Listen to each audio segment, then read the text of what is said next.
All right. Okay, so here we go. Like I said, I get a little nervous every time. So here we are. We're recording. The levels look good. Okay.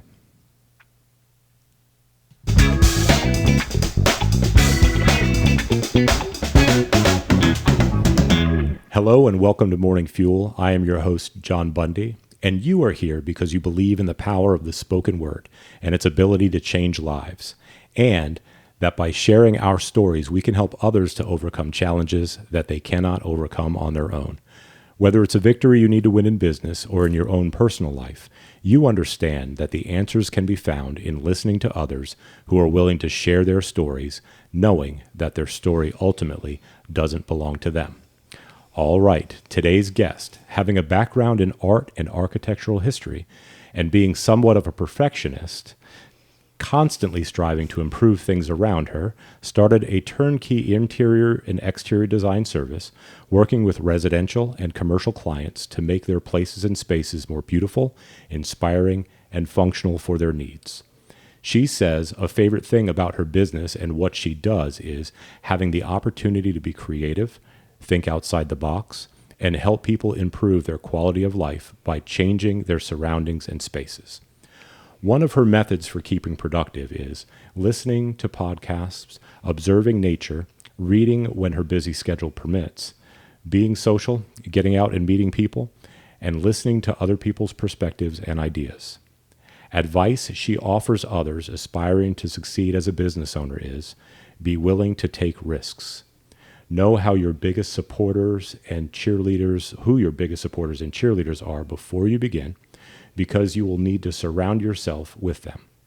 Having in mind how you can create a need for your specialized service or product if there is not a known need yet. Please help me in welcoming to the Morning Fuel podcast family, owner and interior designer with Q&Co, Bespoke Design and Decor, Courtney Queripel. Very cool. Thank you so much for having us in your house. This is awesome. It's a Thank you for coming. Lovely home. It's my pleasure. One of my favorite things to do. So how are you? Good. It's been a little while. I haven't been to the Williamsburg Network meeting in a while. I know we've missed you. Guys. I miss you guys too. But you have got a few mentions. Okay, cool. Very cool. You know, it's the cost of diesel these days, you know, going from Yorktown to Williamsburg. Anyway, well, it's great to see you. So just to let the audience know more about Courtney, what got you into interior and exterior design, and what kind of was the genesis of your starting Q&Co? So I had been working in England for about 14 years in the interiors industry. I got my foot in not the back door, but the front door, really the front door. Okay. With a work experience with one of the oldest, if not the oldest, and probably one of the most well-established interior design and decorating firms in Great Britain. Wow. Called Sybil Colfax and John Fowler. Okay. And now, did you know some people? How did that happen? I did. Was it, I know. I have a very good friend who I contacted because I was looking for a way to. I had been living in London previously. I had studied my master's in history of art, and for 3 years had been in London. I came back to the States in 2005. Never thought I would move back. So I was working in Washington, D.C., and feeling quite settled there. And as God works in mysterious ways, I met someone who was in London, and he and I were looking for a way to be in the same place, in the same city, in the same country, on the same continent. And so we actually, we had no idea how it was going to work out. We had no idea if we would work out. And we agreed we just had to pray about it and see what would happen. And I contacted a friend of mine who at the time was working for Colfax and Fowler. And I said, I don't know if you all need any help, even if it's just a short-term situation, 6 months, maybe even. because I was well past the internship phase in my life. Sure. And she replied almost immediately and said, "It's so funny that you've contacted me because I just had a conversation with my boss yesterday about the fact that we need another member on our team." Isn't that funny? It is funny. It is a miracle. And so without having met me, my eventual boss asked HR to start processing my work permit and my visa to move back to England and to start working with Colfax and Fowler. Very cool. So when was this? So that was in 2008. Now, did you immediately go to work on projects with them? Were you? How does that work? So were you like they hand you a project and you go ahead and do this thing?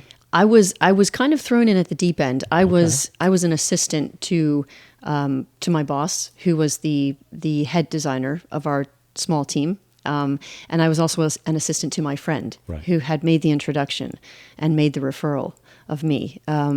So really from day one, I was visiting site, meeting with the clients. I mean, there's sort of nothing I wasn't asked to do. I was doing everything from placing orders to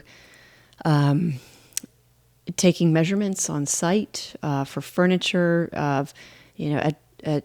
went to a few auctions. I had to bid, which was a little bit scary because I didn't want to lose that console table that was, okay, gotcha. But so I was thrown in at the deep end. And I remember my boss, Roger Jones, who's still one of the designers at Colfax and Fowler, saying, "I'm not much of a tutor or teaching type, so you're just going to have to follow me around, and you're just going to have to learn on the job." And was that fine by you, or are you that type of learner, like a kinetic learner, or? I'm a bit of both. Okay. I like a little bit of instruction, but I also like to just follow and shadow someone. And do you have a story of like an intimidating job? Like one of those jobs where it was just like, I don't know if I can do this. Do you have a story like that? Or yeah, I was assisting. After I'd been working with Colfax and Fowler, I had moved on to work for some other designers in London, and one of them, I was assisting her on Andrew Lloyd Webber's guest estate in Barbados. Right, I've heard the name. I know he's very important. I don't know. Is he a musician or a composer or something? A composer. He's all of the above. Oh, wow. He's a genius. Okay. So he created Phantom of the Opera. Oh, okay. Cats. Yeah. Okay. Starlight Express. Right. I'm an uncultured swine. I'm sorry. I knew the name. So this was a project that I assisted this designer with, and it was, we were sort of thrown into it. I was thrown into it, but we took it, took the bull by the horns, and we rolled with it. And Andrew Lloyd Webber and his wife were so pleased with the result of their guest estate that they purchased the lot next to that, and this is in Barbados, right, and asked us to build their home. Wow. So nice. Pretty cool. So yeah, that looks nice on the resume. It was great experience. Yeah. Learned a lot. So I had a question here, and the thought was like, what was your most challenging and rewarding job? Would that have been perhaps the job? That was very rewarding. It was indeed. What about a challenging one that you can think of? Well, that had its challenges because we were sourcing materials and finishes, handcrafted wood, antiques even from the UK, from continental Europe, and we were having to acclimatize those items in the UK before they were then put on a container. There were several containers. Sure. And shipped to... Which those containers perhaps needed to be climate controlled or something like that in order... So this wood's not distorting or splitting or whatever. Right. And these were like wood finishes we were putting on floors. And then once the containers reached Barbados, we had to then wait for them to acclimatize there. Sure. So those are challenges because you have Well, to it cuts into your timeline, right? When you wanna right, get- right, okay. and you have to you really have to work backwards and figure out when certain things need to be on site, when certain items and materials need to be on site. So I mean, and that was years ago, and now it's with global supply chain issues. Yeah, it's sure. it's Okay. I mean, it's off the scales difficult to Right. to Wow. do, but So, I love how you say that. This is I'm going to kind of quote you here, and that is that you cannot change anyone, but you can change inanimate things. When did you figure that out? wow. I think probably in my teenage years, like I Okay. just, or actually, well, maybe it was, I felt it very intensely when I got married. Sure. Because It's a lesson in that, I believe, isn't it? yeah, yeah, Yeah, and some people just never get it. that's true. That's true. And sometimes I forget it, and I still Sure. think I Yeah, can we do. change other people, and I can't, and so it's So you yeah. could take that perhaps frustration or challenges and then convert that into something creative in the interior exterior side. Use those energies. Yes, use those powers for good. I think channel that energy in a different way, Yeah. rather than at people, Sure. at things. Yeah, Right. things. Sure. Absolutely. Right? No one gets hurt. No one gets hurt. But I do think if you, by improving someone's environment, their surroundings, their space that they live in, work in, play in, I think that has a lot to do with, helping people's mental state and their emotional state. Sure. So Do you sometimes get, or do you have like a method that when it comes to kind of the flow of a space, do you have that in consideration, energy and things like that in spaces? What is that, a feng shui or something like that? yeah, there are different terms to describe that. I just think, how do you feel in this space? Right. I mean, I walk into my daughter's bedroom and there's toys, clothes, games, books all over the floor, and I feel stressed out. Right. It makes me feel stressed out. So I just don't go into the bedroom. Sure. And I don't know if it's an issue, but it's just something that like I know about myself. And that is, if my desk is not straight and in order, I can't think. So I have to kind of spend some time getting that straight before I can actually work on a project sometimes. Precisely. Yep. Yeah. Very cool. Well, who would you say your biggest design influencer has been over the years? Or has that changed? It does change. I don't follow any one or two or three designers, but there were a few designers who I kind of latched onto several years ago. Probably one of them is her name is Kit Kemp, and she's an English designer. She not only designs interiors, but she also has her own fabric and textile lines.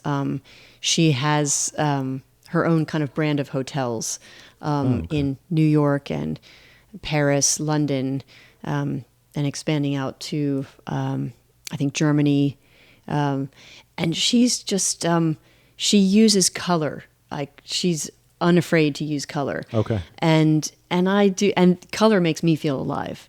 We live in color. Right. We live in a colorful world. So I don't understand why we would create interior spaces that are void of that are beige Sure. or gray or just neutral palettes. Perhaps that makes some people feel calm. Sure. Maybe in a hectic world outside of their home or their office. So perhaps that's what it does for them. But I just appreciate being visually stimulated by Sure. color and pattern and texture. It's really a layering of all those things, which I feel like makes a room come alive. Sure. And then the different uses for different rooms too, and knowing how color affects your mood. Thinking of wanting maybe to keep it warm in the bedroom or something like that, and then keeping colors cooler in the kitchen so maybe you don't eat as much. I don't know, that kind of stuff. But there's different stuff going on with that. That's neat. Yeah. Neat stuff. I learned a little bit. I did get an art degree at Thomas Nelson. Yeah. So Harvard by the highway. I got my associates. Anyways, I learned some stuff. But anyways, so it's fantastic. So any tips for us on that creating a need for your specialized service or product that's not known yet? Talk to us a little bit about that. Well, I think a lot of people they want to make their home or their office, or if they have a retail or commercial place of business or hospitality, whether it's a hotel or a restaurant, they want to make those spaces special. Some people are a bit they kind of don't know where to start, and for those, I guess, potential clients, I just try and almost hold their hand and say it's okay. Like, you just start somewhere. Sure. It's not difficult at all. You just start somewhere. It could be a very small thing that makes a big difference. It could be changing out the window treatments. It could be putting window treatments on a window. It could be, it could be a special piece of furniture, or the floor finish. It could be anything really. And then, so it's, I think most people know that they like to spend time in pretty places, as it were. So it's just a matter of encouraging them that it's not rocket science, and that I'm there to help them. Right. I mean, one thing I try to make very clear with new clients is that I'm a project manager.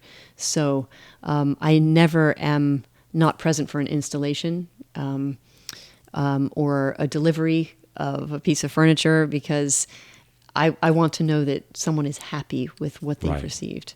Right. So it's really holding a client's hand, and from A to Z. Sure. Yeah. Fantastic.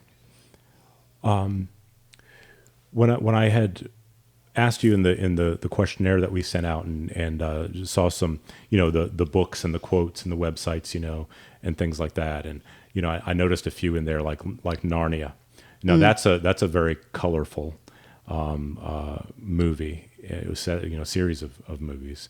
One of my favorites and my family's favorites. And thinking about that, and the wardrobe, and how different things looked in different time periods, and then also different cultures.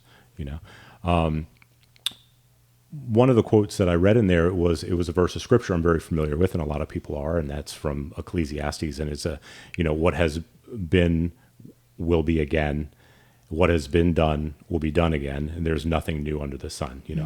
Oh, Solomon, the wisest human ever to live, and it's so true. So a lot of times we as designers, we're trying to figure out how to come up with something new, but many times we're just communicating the same thing in a different way. Right. So where do you what do you draw on? What do you have a certain time period that you kind of lean toward, or does it matter who you're speaking with? I guess maybe both.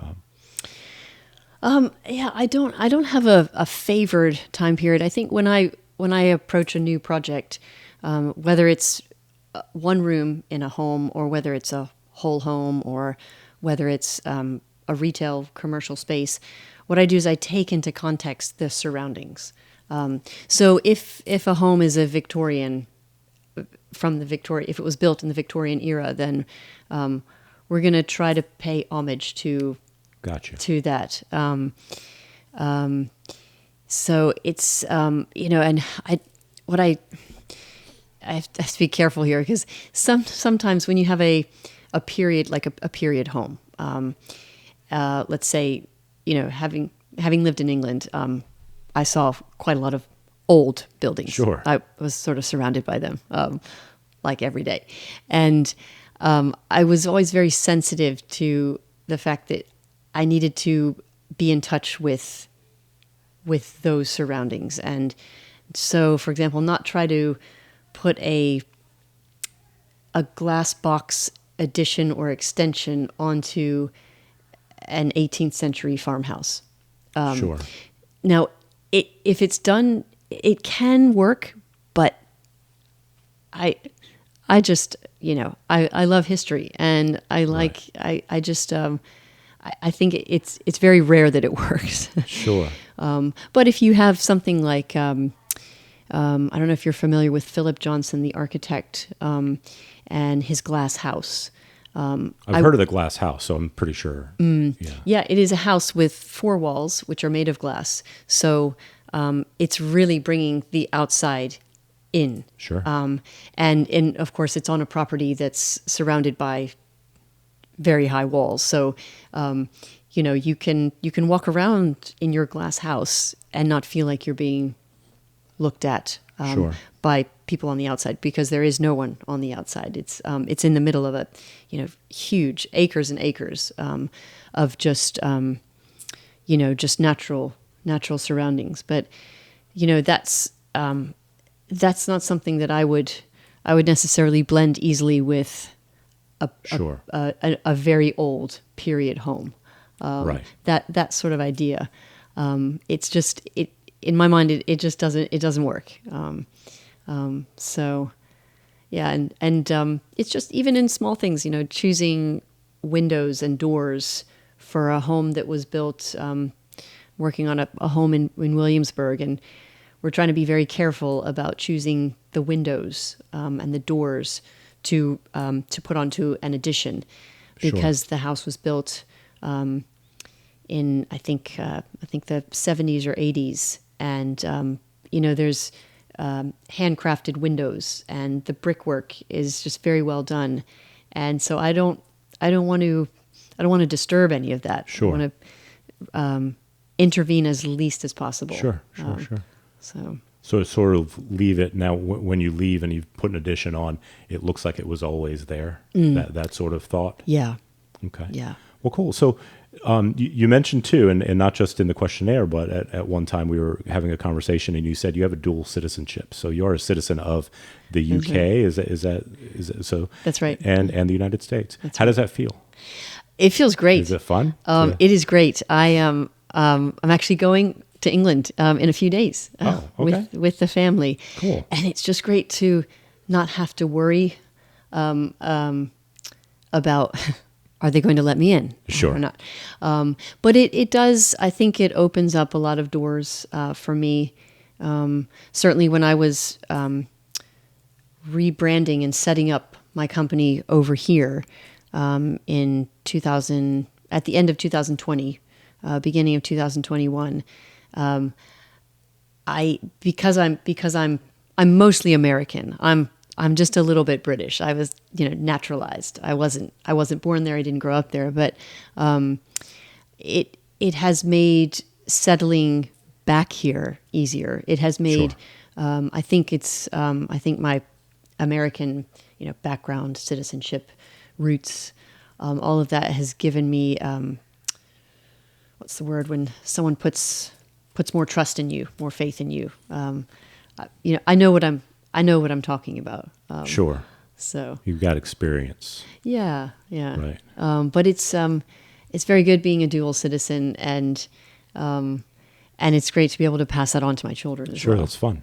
That's a lot of fun. I feel like it opens up doors for them, because we don't know what they'll want to do later in life or where they'll want to do that. So, yeah. Very cool. So, excuse me, before I ask my last question, where can folks best reach out to you?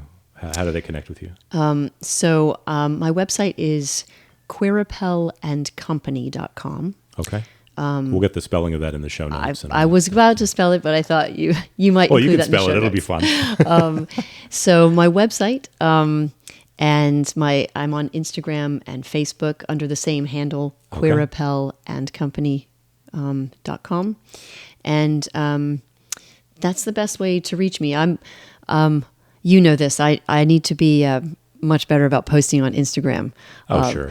It's just time. It's just time. And I find, I'm starting a new project and I just don't even have time to post about one that I finished up. So Sure. Well, we know some folks that do bespoke custom video for social media. We know some people that do that. We could talk about that. Yeah. But so very cool. They can reach you there, and again, we'll put that in the show notes. Last question is, what does Q&Co? What does Courtney? What do you need most right now? Is it a certain type of client that you look for, or what is it you need? Are you hiring? Tell us what you need. Yeah, I do need help. I do need help in on many different levels. Sure. With many different things that just have to happen every day to run a business like this. So help is needed. And I need to know skilled craftsmen and tradesmen. Gotcha. Who who are just skilled in whatever their art, their craft, their trade is. I need to know people like that because they are the people who are skilled to bring. I have many ideas. Sure. And I need people who I can get on with and who can kind of understand my vision for something and help me figure out how it's gonna play out. All right. And it could be anything. It could be, custom upholstery, but it could also be carpentry and millwork. It's just sort of endless. Sure. It's endless. Sure. Yeah, but I think what I also need is clients who have an appreciation for what I'm trying to bring to Williamsburg and this area of the country, and that is really the one that needs the service but doesn't know that yet, and it's kind of convincing those folks that perhaps that person, but really also someone who can appreciate that. I like to bring work in from other parts of the world. So while I love all things colonial Williamsburg, I love all things colonial American. I also having spent so much time in London, where it does feel like the world kind of comes to London, and I had everything at my fingertips. Sure. So I had Turkish silk ikat fabrics, which I could just have delivered within 3 days, and I've got I'm working with some artisans in India right now on rugs, and working with some textile designers in South Africa. So and the work that they do is it's just beautiful. Sure. It's beautiful, and it's different. It's not something you see every day. Right, and you can't find it here. Right. But I sort of fill my home with these things, and we've got an African Nguni cowhide under our feet, and it's just these things are beautiful, and you can't find them here. And so I hope to meet clients who can see wow, that's beautiful and it's cool, and I've not seen anything like that. Right. And hope that they can they can want a piece of that too. Right. So very cool. Yeah. Well, thank you so much for sharing your story and for inviting us into your home. I really appreciate it. Great to know you, and look forward to hearing more of what you and Q&Co do, and much success to you. Thank you. You're very welcome.